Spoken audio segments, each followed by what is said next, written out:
ನಮಸ್ಕಾರ ಸ್ನೇಹಿತರೆ.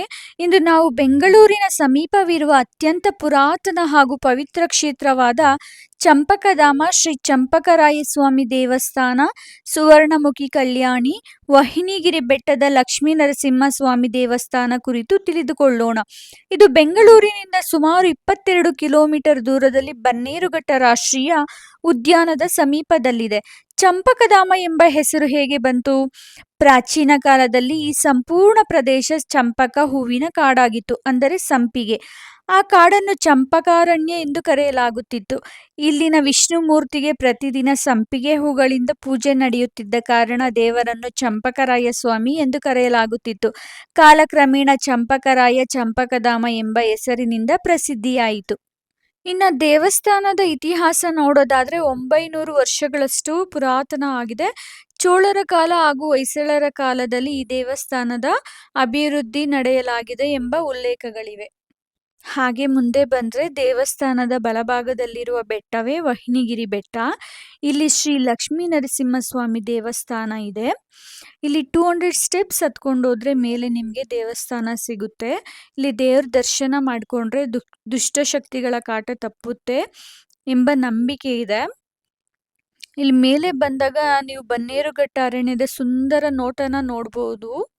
ಅದಾದ್ಮೇಲೆ ಸುವರ್ಣಮುಖಿ ಕಲ್ಯಾಣಿ ಹೋಗೋದಕ್ಕೆ ಟ್ರೆಕ್ಕಿಂಗ್ಗೆ 2 ಕಿಲೋಮೀಟರ್ ದಾರಿಯಲ್ಲಿ ಹೋದ್ರೆ ಅರಣ್ಯದೊಳಗಡೆ ಸುವರ್ಣಮುಖಿ ಕಲ್ಯಾಣಿ ಸಿಗುತ್ತೆ. ಇದ್ರದ್ದೊಂದು ಕತೆ ಇದೆ ಗೊತ್ತಾ? ಪಾಂಡವರ ವಂಶಸ್ಥನಾದ ಜನಮೇಜಯ ಮಹಾರಾಜ ಭೀಕರ ಚರ್ಮ ರೋಗದಿಂದ ಬಳಲ್ತಾ ಇರ್ತಾರೆ. ಋಷಿಗಳ ಸಲಹೆಯಂತೆ ಪಾಂಡವರು ನಿರ್ಮಿಸಿದ ಕ್ಷೇತ್ರಗಳನ್ನು ಹುಡುಕುತ್ತಾ ಇಲ್ಲಿಗೆ ಬರ್ತಾರೆ. ಅವನೊಂದಿಗೆ ಒಂದು ನಾಯಿ ಕೂಡ ಚರ್ಮ ರೋಗದಿಂದ ಬಳಲ್ತಾ ಇರುತ್ತೆ, ಅದು ಬರುತ್ತೆ. ಮೊದಲು ನಾಯಿ ಸುವರ್ಣಮುಖಿ ಕಲ್ಯಾಣಿ ನೀರನ್ನು ಕುಡಿದು ಸ್ನಾನ ಮಾಡಿದಾಗ ಅದ್ರ ರೋಗ ಗುಣ ಆಗುತ್ತೆ.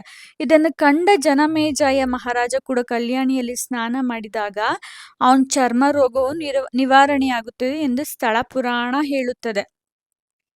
ಅದೇ ಸಂದರ್ಭದಲ್ಲಿ ಶ್ರೀ ಆಂಜನೇಯ ಸ್ವಾಮಿ ಪ್ರತ್ಯಕ್ಷರಾಗಿ ಈ ಕಲ್ಯಾಣಿ ದಿವ್ಯ ಶಕ್ತಿಯ ತೀರ್ಥವಾಗಿದ್ದು ಅನೇಕ ರೋಗಗಳನ್ನು ನಿವಾರಿಸುವ ಶಕ್ತಿ ಹೊಂದಿದೆ ಎಂದು ಆಶೀರ್ವಾದ ಮಾಡ್ತಾರೆ. ಕಲ್ಯಾಣಿ ತಳಭಾಗದಲ್ಲಿ ಹನುಮಂತನ ಸಾನ್ನಿಧ್ಯವಿದೆ ಎಂದು ಭಕ್ತರು ಸಹ ನಂಬ್ತಾರೆ.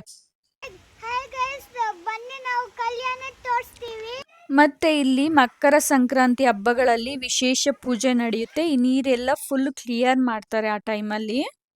ಮತ್ತೆ ಇನ್ನೊಂದೇನಂದ್ರೆ ಇಲ್ಲಿ ಬರುವ ಭಕ್ತಾದಿಗಳಿಗೆ ಮಾರ್ನಿಂಗು 11:30ಯಿಂದ 3 ಗಂಟೆವರೆಗೂ ಫ್ರೀ ಊಟನೂ ಸಿಗುತ್ತೆ.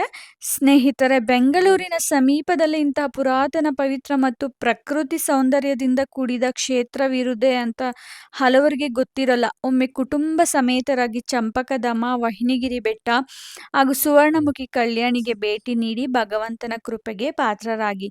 ಈ ಮಾಹಿತಿಯು ನಿಮಗೆ ಇಷ್ಟ ಆದರೆ ವಿಡಿಯೋನ ಲೈಕ್ ಮಾಡಿ, ಶೇರ್ ಮಾಡಿ, ಹಾಗೆ ನಿಮ್ಮ ಸ್ನೇಹಿತರೊಂದಿಗೆ ಹಂಚಿಕೊಳ್ಳಿ. ಹಾಗೂ ನಮ್ಮ ಈ ಚಾನಲನ್ನು ಸಬ್ಸ್ಕ್ರೈಬ್ ಮಾಡಲು ಮರಿಬೇಡಿ. ಧನ್ಯವಾದಗಳು. ನೋಡಿ, ಇದು ಹನುಮಂತ ಹೆಜ್ಜೆ ಇಟ್ಟಿರೋ ಜಾಗ.